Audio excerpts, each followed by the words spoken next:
Hey champs, welcome back to a new video. आज के video में हम बात करने वाले हैं कि किस तरीके से आप अपने मॉक टेस्ट को एक स्मार्ट वे में यूज कर सकते हो ताकि आप अपना मैक्सिमम मार्क्स इंप्रूव कर पाओ इस लास्ट के एक महीने में और नीट 25 में अपना बेस्ट देके आ पाओ। क्योंकि टेस्ट एक ऐसा चीज है जिसको आप अगर ज्यादा देते हो, बहुत एक्सेस में कि डेली टेस्ट दे रहे हो, आपके मार्क्स 450 आ रहे हैं, तो भी ऐसा हो सकता है कि आपके मार्क्स बाद में कम होने लगे और नीट 25 में ऐसा परफॉर्म ना करके आ पाओ। और अगर आप 680 पे हो और आप टेस्ट ही नहीं दे रहे हो या फिर आप एकदम हफ्ते के अंदर एक टेस्ट दे रहे हो, तो वो भी आपके लिए कम हो सकता है। तो क्या करेक्ट फ्रीक्वेंसी है? क्या आपको अभी ऑफलाइन टेस्ट प्रेफर करना चाहिए, ऑनलाइन टेस्ट प्रेफर करना चाहिए? आपको रिवीजन और टेस्ट को कैसे बैलेंस करके चलना है?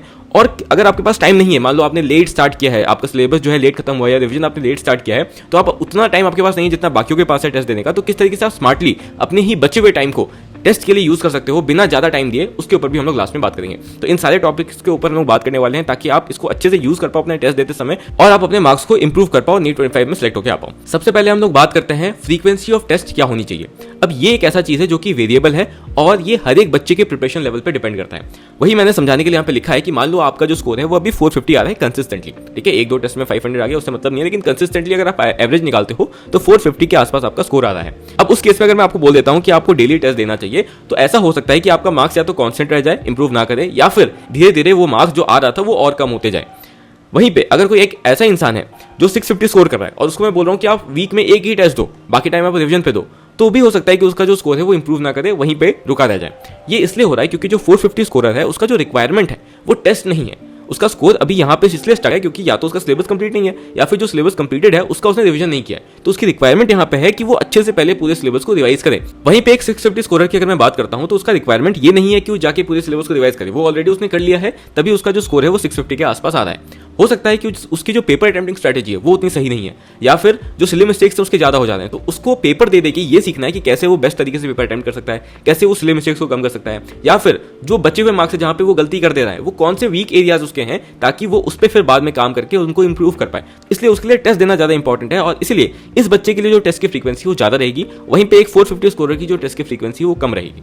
और इसीलिए मैं आपको एक रेफरेंस देने के लिए बता देता हूं कि अगर आपका जो स्कोर है वो 630 के नीचे है, ठीक है, 550 है, 580 है, 600 है, तो आप 2 टेस्ट पर वीक दो मैक्सिमम, बाकी टाइम आप अपने रिवीजन पे दो और जो भी आपका सिलेबस बचा हुआ है रिवाइज करने के लिए, जो भी टॉपिक्स छूटे हुए हैं, जहां से क्वेश्चन प्रैक्टिस ज्यादा नहीं करी है, पीवाईक्यू सॉल्व नहीं किया, उस पे आप काम करो।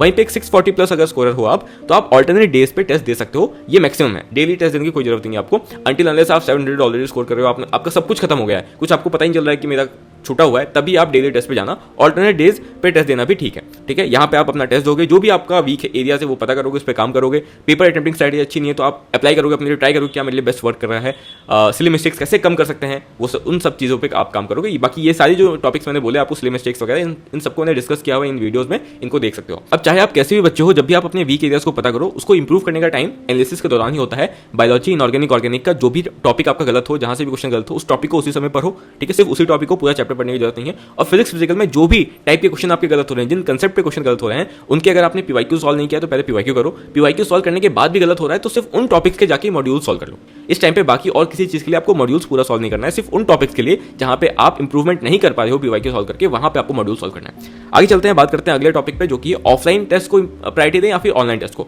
तो इस मोमेंट पे आपको ऑफलाइन टेस्ट को ही प्रायोरिटी देनी चाहिए। ऑनलाइन टेस्ट का जो टाइम था वो चला गया है। अगर आपने ऑलरेडी लिया हुआ है कुछ तो एक टेस्ट आप दे सकते हो, लेकिन मिनिमम एक टेस्ट आपको हर हफ्ते देना ही चाहिए ऑफलाइन का, अभी से लेकर, ताकि आप एटलीस्ट 10 टेस्ट ऑफलाइन के फुल सिलेबस टेस्ट दे पाओ। जो भी आप टेस्ट दोगे ऑफलाइन पेन पेपर मोड पे दोगे, जो कि आपका मेन एग्जाम जैसे होने वाला है। हमेशा एक टाइम लिमिट आपको सेट करना है ताकि जो टाइम का प्रेशर है जो एग्जाम के दिन आप पे होने वाला है वो आप फील कर पाओ और उसमें कैसे अपने आप को काम रखना है, प्रेशर फ्री रखना है और अपना बेस्ट परफॉर्म करना है वो सीख पाओ। जब आप 4-5 टेस्ट ऐसे दे लोगे तो जो मेन एग्जाम होगा वो आपके लिए एकदम नया नहीं होगा और आपको लगेगा कि हाँ ऐसा तो मैं करते हुए आया हूँ, आपका ब्रेन एडेप्टेड रहेगा उस चीज़ के लिए, ठीक है। तो एग्जाम एनवायरमेंट क्रिएट करना है, ऐसा नहीं कि मैं बैठा हूँ टेस्ट देने, पीछे मेरे वहाँ पे दोस्त हैं या फिर घर वाले हैं घूम रहे हैं इधर उधर, एकदम खाली रूम में बैठ जाओ और सिर्फ आप होने चाहिए, आपका पेपर होना चाहिए और फुल फोकस के साथ कि आपका नीट का एग्जाम है वैसे टेस्ट देना है आपको। और 2 से 5 बजे के बीच संडे को एक टेस्ट आपको रखना ही रखना है। अगर ऑफलाइन टेस्ट की बात करूँ तो एक ऑफलाइन टेस्ट संडे को 2 से 5 के बीच, अब से 2, इस लास्ट महीने के अंदर 2 ही दो, क्योंकि वही एक टाइम है जिस समय आपका ब्रेन अब सबसे ज्यादा एक्टिव होना चाहिए। और इस समय सोना बंद कर दो आप लास्ट के 1 महीने के लिए। अपना जो शेड्यूल है इस तरीके से रखो कि इस समय आप एक्टिव रहो और आप जगे हुए रहो। ऑल्सो जब भी आप ऑफलाइन पेपर दोगे हमेशा एक टाइम लिमिट लगा लो 160 मिनट्स का और ट्राई करो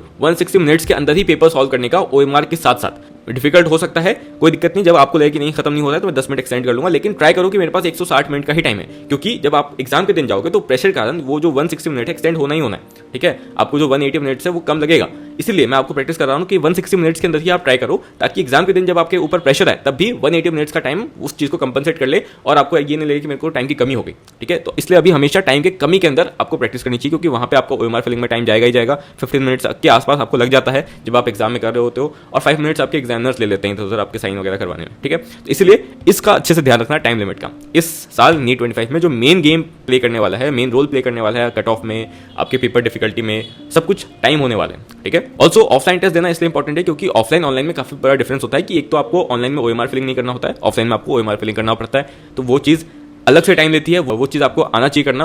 ऑल्सो OMR फिलिंग में काफ़ी मिस्टेक हो जाता है, तो कैसे उस मिस्टेक को कम करना है उस पर आपको ध्यान देना, मैंने सिखाया हुआ है सब इन वीडियोस में, इसको देख लेना। सेकंड, आपको ऑफलाइन पेपर में कैसे स्टेप वाइज सॉल्व करना है, क्योंकि आपको सॉल्व लिखना पड़ता है वहाँ पे, है ना। ऐसे अगर आप ऑनलाइन देते हो तो आप अलग से रफ कॉपी में सॉल्व करते हो, अलग से लेके बैठते हो, लेकिन जब आप मेन पेपर में होते हो तो आपको पेपर क्वेश्चन पेपर पे ही सॉल्व करना होता है। तो किस तरीके से किसी एक कॉर्नर में कंसाइजली सॉल्व करें, स्टेप वाइज सॉल्व करें, ये नहीं कि एक स्टेप यहाँ लिखा, फिर दूसरे स्टेप को दूसरे कॉर्नर में लिखा, तीसरे स्टेप को चौथा पेज में लिखा जाके, तो वो नहीं करना है आपको। कंसाइजली कैसे स्टेप वाइज में क्वेश्चन सॉल्व करना होता है वो सीख लेना है जब भी आप ऑफलाइन पेपर अटेम्प्ट कर रहे हो। और जब भी क्वेश्चन पढ़ रहे हैं तो कीवर्ड्स को अंडरलाइन करना, जो कि मैंने आपको सिखाया था इस वीडियो में, उसको देख लेना कैसे अंडरलाइन करना होता है, कौन से कीवर्ड्स को अंडरलाइन करना होता है। तो इस चीज़ की प्रैक्टिस कर लेना कि कैसे क्वेश्चन पढ़ते समय ही आपको अंडरलाइन कर लेना है। अब बात करते हैं अगले पॉइंट पे, जो कि आप पूछते हो कि भैया रिवीजन और टेस्ट को कैसे बैलेंस करें और टेस्ट के लिए कैसे रिवाइज करें, फुल सिलेबस टेस्ट के लिए कैसे रिवीजन करते हैं। ये क्वेश्चन बहुत कॉमनली पूछा जाता है। तो सबसे पहली चीज, आप किसी एक को इग्नोर नहीं कर सकते हो। रिवीजन और टेस्ट इक्वली बहुत इंपॉर्टेंट है, इनको बैलेंस करना ही पड़ेगा, खासकर इस महीने के अंदर। लास्ट मंथ जो है इसमें दोनों को ही बैलेंस करना इंपॉर्टेंट है, नहीं आप टेस्ट छोड़ सकते हो, नहीं आप रिवीजन छोड़ सकते हो। ठीक है, ये हो सकता है कि किसी एक को थोड़ा ज्यादा प्रायोरिटाइज कर सकते हैं अपने स्कोर के अकॉर्डिंग, वो मैं आपको समझा देता हूँ, लेकिन आप नेग्लेक्ट किसी को नहीं करोगे। अब रिवीजन और टेस्ट को किन बच्चों को कितनी प्रायोरिटी देनी है, इसको समझाने के लिए मैंने एक ग्राफ बनाया है। सबसे पहले आप ये बताओ कि ये ग्राफ आपने कहाँ देखा है, अपने केमिस्ट्री के सिलेबस में कौन से चैप्टर में देखा है। ठीक है, अगर आपको पता चल जाता है तो कमेंट करके बताना।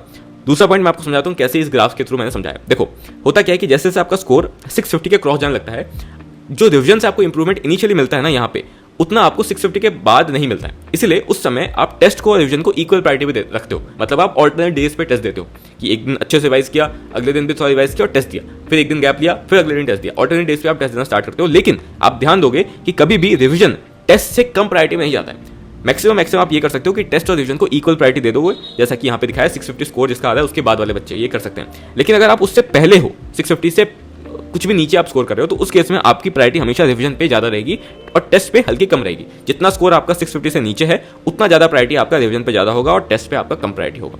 ये चीज समझाने के मैंने ये ग्राफ बनाया है। तो इसके अकॉर्डिंग आप डिसाइड कर सकते हो कि आपको रिवीजन पे ज़्यादा प्रायोरिटी देनी है या फिर टेस्ट को ज़्यादा देनी है। क्योंकि जैसे मान लो आपका 450 का स्कोर आ रहा है, मतलब कि आपका बायोलॉजी का सिलेबस ही पूरा रिवाइज नहीं हुआ है, तो आपके पास स्कोप है कि आप रिवाइज करके चैप्टर्स याद करके अपना स्कोर बढ़ा सकते हो। लेकिन जब आपने सारे चैप्टर्स रिवाइज कर लिए, सब कुछ याद कर लिया, तब भी आपका स्कोर नहीं बढ़ रहा है, मतलब 650 के क्रॉस अब नहीं जा रहा है क्योंकि आपने सब कुछ पढ़ लिया है, उस केस में आपको बेटर पेपर अटेम्प्टिंग सीखना है। आपको बेटर ये सीखना है कि कैसे मैं स्लिम मिस्टेक्स को कम करूँ, इसलिए टेस्ट देना उस समय ज़्यादा इंपॉर्टेंट होता है। तो ये चीज़ आपको समझनी है। अगर स्कोर नीचे है तो रिवीजन पे ज़्यादा प्रायोरिटी दो, और टेस्ट स्कोर अगर 650 के आसपास आ गया है, उससे क्रॉस है, तो आप दोनों को इक्वल प्रायोरिटी दे सकते हो। ठीक है, उसके बाद जो ये पूछते हैं बच्चे कि भैया फुल सिलेबस टेस्ट के लिए कैसे स्पेसिफिकली रिवाइज करें। तो देखो, फुल सिलेबस टेस्ट के लिए कोई रिवीजन अलग से नहीं होता है। खासकर आप मुझसे इन 1-2 महीने के अंदर पूछोगे, लास्ट के 1-2 महीने में कैसे फुल सिलेबस टेस्ट के लिए प्रिपेयर करते हैं, तो नहीं करना होता है। आपको नीट के लिए प्रिपेयर करना होता है। नीट का सिलेबस आपको पता है, आपको पता है कि नीट के एग्जाम में क्या हाई वेटेज है, क्या लो वेटेज है, कहाँ से ज़्यादा क्वेश्चन आते हैं, सब कुछ आपको पता है। तो आप ऐसे प्रिपेयर करो, अपना डेली गोल ये रखो कि मेरे को नीट जिस दिन है उस दिन से पहले मेरे को सब धीरे खत्म करना है। भले मैं एक दिन पहले उसको याद करके जाऊँ, नीट के दिन मुझे याद होना चाहिए। ठीक है, तो नीट का गोल रखो और उसके लिए प्रिपेयर करो। अब जैसे जैसे आपका रिवीजन स्ट्रांग होते जाएगा, जो जितने चैप्टर्स आपने रिवाइज कर लिए होंगे, जैसे वो बढ़ता जाएगा, वैसे वैसे अपने आप स्कोर आपके फुल सिलेबस टेस्ट में बढ़ता जाएगा। ये नहीं करना है कि मेरा फुल सिलेबस टेस्ट आज है तो मैंने आज का पूरा दिन पूरे सिलेबस को एक बार फटाफट देखने में निकाल दिया। वैसे ना आपका अच्छे से रिवीजन होगा, ना आप ढंग से इंप्रूव कर पाओगे। आप गोल रखो कि मेरे को 10-15 चैप्टर रिवाइज करने हैं, आज फुल सिलेबस टेस्ट है तो जो भी मैं वीक एरिया से मैं देख के जा सकता हूँ, इतना कर सकते हैं। लेकिन ये नहीं कि मैं सिर्फ फुल सिलेबस टेस्ट जो है उसके लिए अलग से बैठ के पूरा सिलेबस एक दिन भगाने की कोशिश कर रहा हूँ, वैसे आप इंप्रूव नहीं कर पाओगे। आप देखो नीट 25 के लिए मेरे को क्या क्या चैप्टर्स मेरे वीक है, उसका गोल रखो कि मैं 2 चैप्टर आज कंप्लीट कर लूँ ताकि मैं नीट 25 वाले दिन उसमें अच्छे से परफॉर्म कर पाऊँ। तो उस तरीके से आप धीरे कंप्लीट करते जाओ, 1 टेस्ट 2 टेस्ट 3 टेस्ट करते करते आपका अच्छा खासा चैप्टर कंप्लीट हो जाएगा, रिवीजन कर लोगे और जैसे जैसे नीट पास आएगा उसमें जो फुल सिलेबस टेस्ट हो रहे होंगे उस समय आपका मार्क्स अच्छा आएगा। अब ये सोचो कि भैया ऐसे तो स्कोर कभी आएगा ही नहीं अच्छा फुल सिलेबस टेस्ट में, तो जो आप करने वाले हो वैसे भी नहीं आएगा। जो मैं बोल रहा हूँ अगर वो करते हो तो एटलीस्ट आपके नीट 25 में मार्क्स अच्छा आ जाएगा। लेकिन जो आप सोच रहे हो कि नहीं फुल सिलेबस टेस्ट आ जाए तो मैं फटाफट 2 दिन के अंदर सारा सिलेबस घुमा लेता हूँ, तो उससे आप हो सकता है 10-20 मार्क्स बढ़ा लो अपने फुल सिलेबस टेस्ट में उस टेस्ट के लिए, लेकिन आप उसे भूल जाओगे जाओगे ऐसे, और नीट 25 के दिन आप उसको पक्का रिकॉल नहीं कर पाओगे। इसलिए जो आपका मेन जो आपने रिवीजन शेड्यूल बनाया उसको फॉलो करो, जब भी फुल सिलेबस टेस्ट आता है उसको दे दो, वीक एरियाज पता किया वहां से, यही आपका एक मेन गोल होना चाहिए। स्कोर देखना, रैंक देखना आपका मेन गोल नहीं होना चाहिए। आपने वीक एरियाज पता किया, उस पर काम किया, वो भी चीज आपके स्ट्रेंथ में ऐड हो गई। अब नीट 25 के दिन आप वो गलत नहीं करोगे। आपको पेपर अटेम्प्टिंग स्ट्रेटेजी मेन सीखनी है, और जो वीकनेस मेरे हैं वो आपको सीखना है, उस पर काम करना है। टेस्ट का मेन गोल ये है। बाकी रिवीजन अब आप अपने अकॉर्डिंग करो। जो मैंने रिवीजन शेड्यूल दिया था उसको अगर आपने फॉलो किया तो आपका ऑलरेडी अच्छा स्कोर आ रहा होगा, और अगर आपने पूरा फॉलो नहीं किया है, अभी आपको पता चल रहा है ये चीज, तो जो उसका एंड पार्ट है, लास्ट का 1 मंथ का गोल है, उसको देख लो, उस टाइप से रिवीजन करना स्टार्ट करो। अब उन बच्चों की बात कर लेते हैं जिन्होंने सिलेबस लेट खत्म किया है, रिवीजन लेट स्टार्ट किया है, तो अब उनके पास उतना टाइम, जैसे मैं बोल रहा हूँ, अगर आपके पास आपका सिलेबस उतना अच्छे से कवर नहीं हुआ है तो आपका मार्क्स कम आ रहा होगा। मार्क्स कम आ रहा होगा तो आपको रिवीजन को ज्यादा प्रायोरिटाइज करना है। उस केस में भैया 2 टेस्ट कैसे दें हर हफ्ते? इसके लिए आप ये कर सकते हो कि आप एटलीस्ट संडे को 2 से 5 एक फुल सिलेबस टेस्ट तो 2 ही दो ऑफलाइन, ठीक है। ये तो आप नेग्लेक्ट नहीं कर सकते हो अभी से, क्योंकि आप अगर इतना भी करोगे तो 10 टेस्ट आप दे पाओगे फुल सिलेबस के। इससे कम देना तो बिल्कुल ही सही नहीं है। सेकंड, अगर आपको 2 टेस्ट देना ही देना है तो आप ये कर सकते हो कि मान लो आपने फुल सिलेबस टेस्ट दिया, आपको ये आइडिया हो गया कि नहीं बायोलॉजी मैं पढ़ता हूँ, मेरे से बायोलॉजी में क्वेश्चन बन जाते हैं टेस्ट में, केमिस्ट्री पढ़ता हूँ, मेरे से केमिस्ट्री इनऑर्गेनिक ऑर्गेनिक बन जाता है, मेरा फिजिक्स फिजिकल नहीं बनता है। तो मैं क्या करूँगा कि मैं अगले फुल सिलेबस टेस्ट का, या जो भी मेरे पास इधर उधर के फुल सिलेबस टेस्ट हैं, वो निकाल के बस फिजिक्स और फिजिकल सेक्शन का टाइमर लगा के, कि मान लो 1.5 घंटे के अंदर या 1 आवर 40 मिनट्स के अंदर मेरे को ये खत्म करना है फिजिक्स फिजिकल, जो भी आपका टाइम आपको पता है कि आइडियल टाइम मेरे को इतना लगता है, वो टाइम लेके आपको सिर्फ उन सेक्शन का टेस्ट दे देना है और बस उसको एनालाइज कर लेना है। इस हिसाब से आपने 2 टेस्ट दे दिए, पूरे नहीं दिए, अपने वीक एरियाज के टेस्ट दिए सर, लेकिन आप टेस्ट में ये देखो उस प्रेशर के अंदर कैसे मैं उन क्वेश्चन को सॉल्व कर रहा हूँ, और आप जरूर उस चीज़ से कुछ सीखोगे उस टेस्ट से जो आपने सेक्शन वाइज दिया। तो ये आप कर सकते हो। मैं करता था फिजिक्स में, मेरा उतना टेस्ट नहीं दे पाया था फुल सिलेबस में लास्ट, तो मैं फिजिक्स वाले सेक्शन का देता, क्योंकि मेरे को दिख रहा था यार फिजिक्स तो मेरे को आती, लेकिन गलत मैं काफी कर दे रहा हूँ, मतलब टाइम प्रेशर मेरे से गलत हो जा रहा था, तो मैं फिजिक्स का सेक्शन का टेस्ट दे देता था 1 आवर 20 मिनट्स लगा के, ठीक है। तो ये चीज़ आप कर सकते हो। तो होप कि आपको ये वीडियो पसंद आई होगी। अगर वीडियो पसंद है तो उसको लाइक करो, उसको शेयर करो अपने दोस्तों के साथ, और ऐसी और वीडियोस के लिए चैनल को सब्सक्राइब कर लो।